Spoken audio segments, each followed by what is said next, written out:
বন্ধুরা, আমি স্বপ্না চলে এসেছি নতুন একটি মজাদার গল্প নিয়ে। আজকের গল্পটি অনেক মজাদার হতে চলেছে। আজকের গল্পটি শুনলে তোমাদের পাইপ দিয়ে ঝরনার মতো স্রোত বয়ে যাবে, তাই গল্পটি শোনার আগে অবশ্য হেডফোন ব্যবহার করো। বন্ধুরা, তোমরা যারা আমার ইমো নাম্বার চাও তারা সবাই গল্পটি পুরো শুনবে, কেননা আজকের গল্পের মাঝে আমি আমার ইমো নাম্বারটি দিব।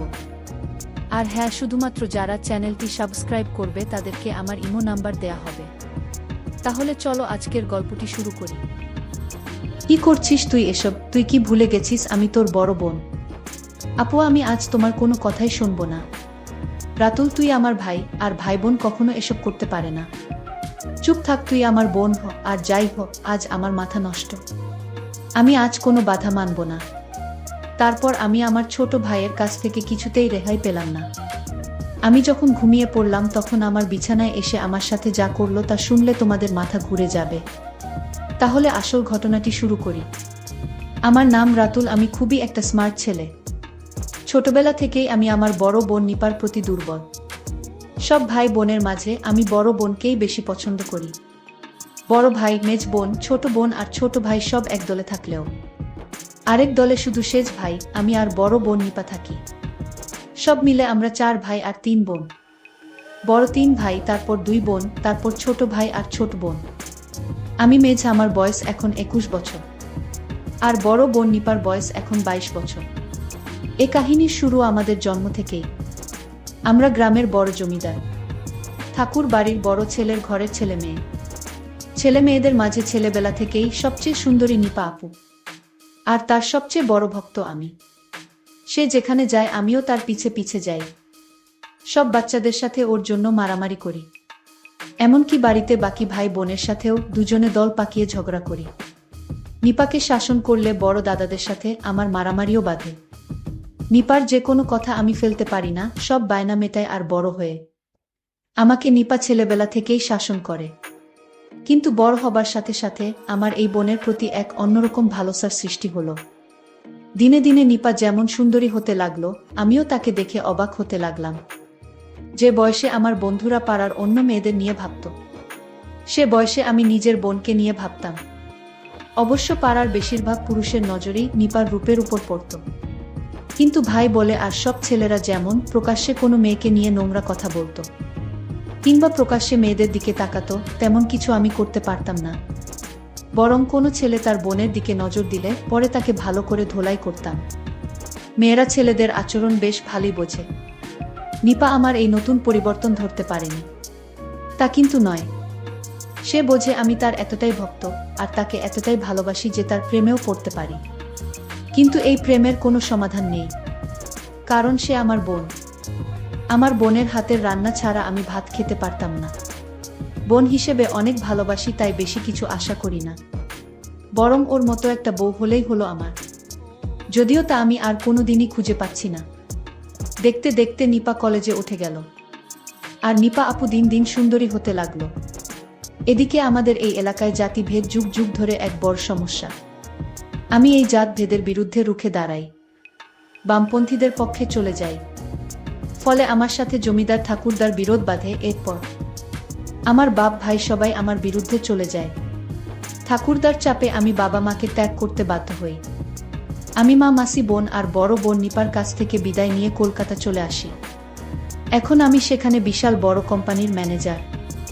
নিপা পরিবারে একা হয়ে যায়। ওর বয়স তখন 24 বছর। রোজ 2 গ্রাম পেরিয়ে কলেজে পড়তে যায়। এর মাঝে এক সুদর্শন ছেলের সাথে তার প্রেম হয়ে যায়। ছেলেটা চেন্নাইতে ডাক্তারি পড়ে। দুজনে পালিয়ে বিয়ে করে। জমিদারের ভয়ে ছেলেটার পরিবার গ্রাম ছেড়ে পালিয়ে শহরে এক বস্তিতে আশ্রয় নেয়। অনেক কষ্টে ছেলেটা পড়া চালিয়ে যায়।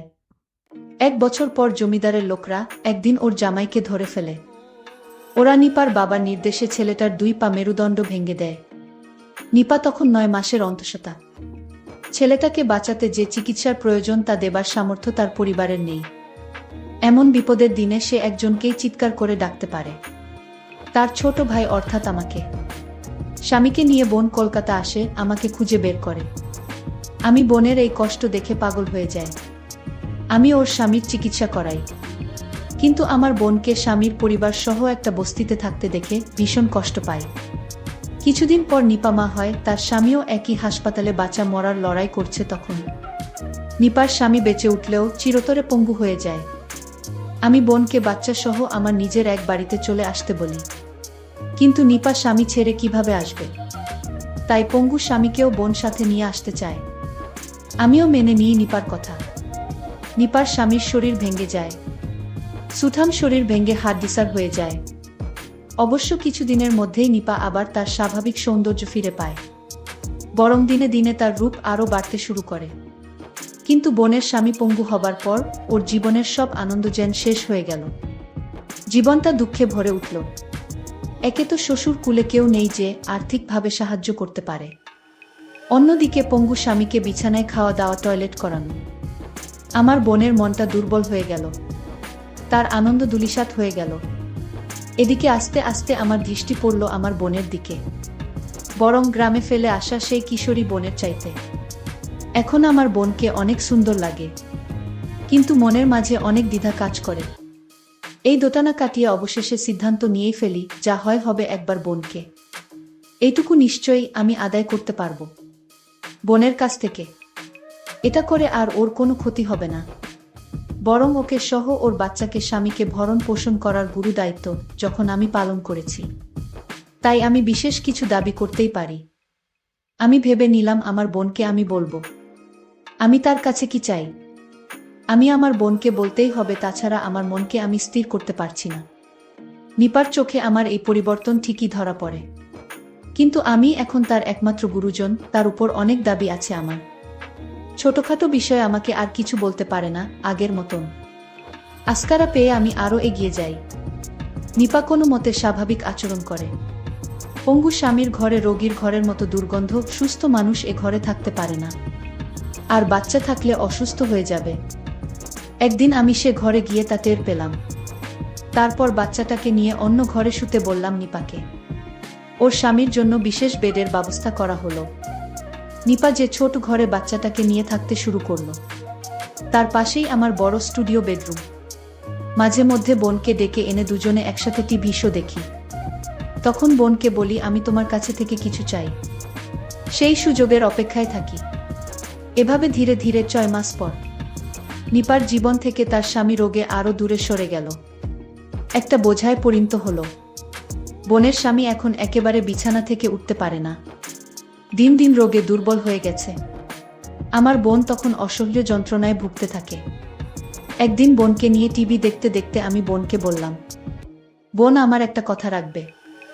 সে বল, কি কথা? আমি বললাম, আমি ছোটবেলা থেকেই তোমাকে অনেক ভালোবাসি, আর এখন তোমার অনেক কষ্ট, সেটা আমি সহ্য করতে পারছি না।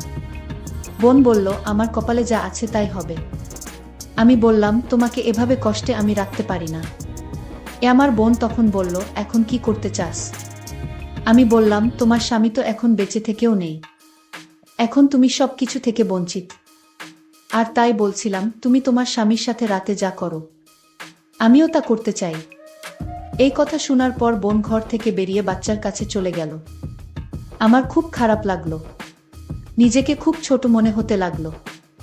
আমার বোনের প্রতি আমার যে দুর্বলতা হয়েছে, যে কোনো সময় একটা অঘটন ঘটাতে পারি, এই ভেবে আমি চিন্তিত হয়ে গেলাম।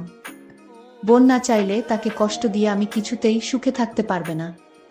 পরদিন বোনকে সরি বলবো, তার সাথে কথা বলবো ঠিক করলাম। কিছুদিন পর আমি বললাম, দেখ, এভাবে তোর জীবনটা একটা পঙ্গু স্বামীর জন্য নষ্ট করার কোনো মানে হয় না। তুই তোর স্বামীকে ওর বাবা মার কাছে দিয়ে আয়, দেখাশোনার জন্য টাকা পয়সা যা লাগে প্রতি মাসে আমি দেব। আর আমি যেহেতু তোকে মাঝে মধ্যে জ্বালাতন করি, তোর ভালো না লাগলে তুইও গ্রামে ঠাকুরদা বাবা মার কাছে ফিরে যেতে পারিস, তাতে তোর ভালোই হবে। নিপা বলল, আর আমার বাচ্চাটার কি হবে? আমি ওকে গ্রামে নিয়ে যাবি তোর সাথে?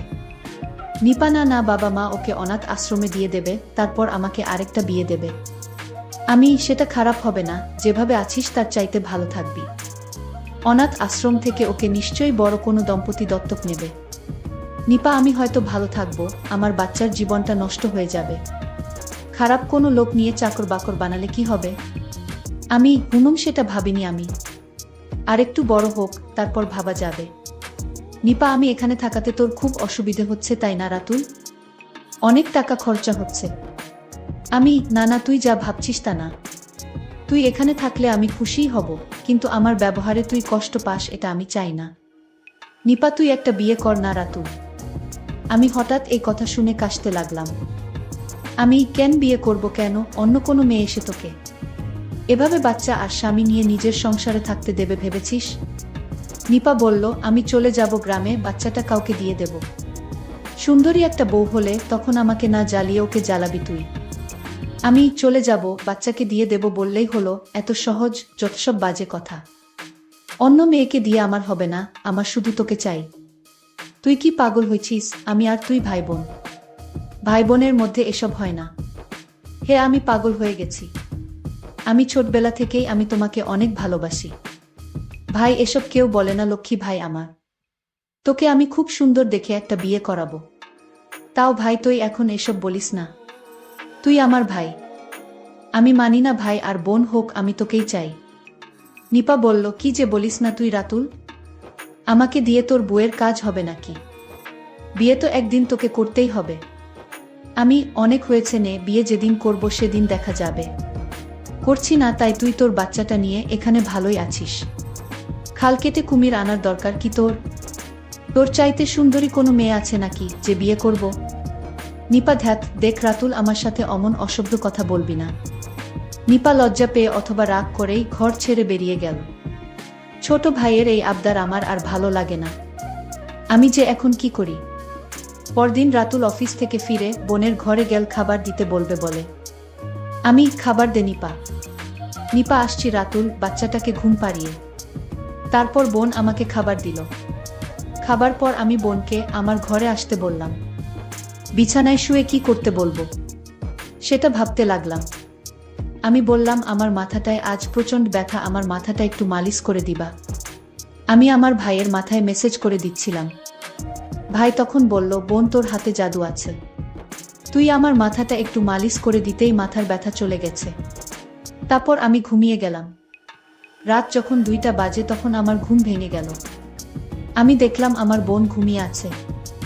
আমি আমার বোনকে দেখে আশ্চর্য হলাম। মনে হয় আল্লাহ নিজ হাতে তাকে বানিয়েছে। আমি আর কোনো কিছুই ভাবতে পারছি না। আল্লাহর সৃষ্টি কত সুন্দর। আমি আর কিছুই না ভেবে আস্তে আস্তে বিছানা থেকে উঠে বসলাম। আমি দরজাটা লক করতে ভুলে গেছিলাম, আর তাই দরজার কাছে গেলাম। দরজাটা লক করে আবার বিছানায় এসে বসলাম। তারপর আমি তার ঘনিষ্ঠ হতে শুরু করলাম। বোন তখন বিছানা থেকে উঠে আমায় বলল, কি তুই এখনো ঘুমাসনি? আমি বোনকে বললাম, আমার কিছুতেই ঘুম আসছে না। আমার বোন বলল, তাহলে কি করলে তোর ঘুম আসবে শুনি? আমি বললাম, আমি তোমাকে বউ হিসেবে দেখতে চাই, তাহলেই আমার ঘুম হবে। ঠিক আছে, তুই জানতে কি না জানিস না, আমি তোর আপন বোন না। আমাকে অনাথ থেকে তোর বাবা নিয়ে আসছিল। তোর বাবা একজন দয়ালু মানুষ, আর তাই আমাকে একদিন রাস্তায় কান্না করতে দেখে আমায় তোদের বাড়িতে নিয়ে আসে। আমার বয়স তখন 5 কি 6 হবে। আমার মা বাবাকে আমি জানতাম না, আর তাই তো আমি আমার বাচ্চাকে ছেড়ে আমি নতুন বিয়ে করতে পারবো না, তাকে অনাথে দিতে পারবো না। অনাথে থাকার কষ্ট আমি বুঝি, কারণ আমি অনাথে ছিলাম। আর তাই আমিও তোকে চাই। তুই আমার পাশে থাকলে আমার সন্তানটাকে মানুষ করতে পারবো, আর তাই তোর প্রস্তাব আমি মেনে নিলাম। বন্ধুরা, আজকের গল্পটি কেমন লাগলো তা অবশ্যই কমেন্ট করে জানাতে ভুলবেন না। আর এরকম নতুন নতুন ভিডিও পেতে আমার চ্যানেলটিকে সাবস্ক্রাইব করে পাশে থাকবেন। ধন্যবাদ।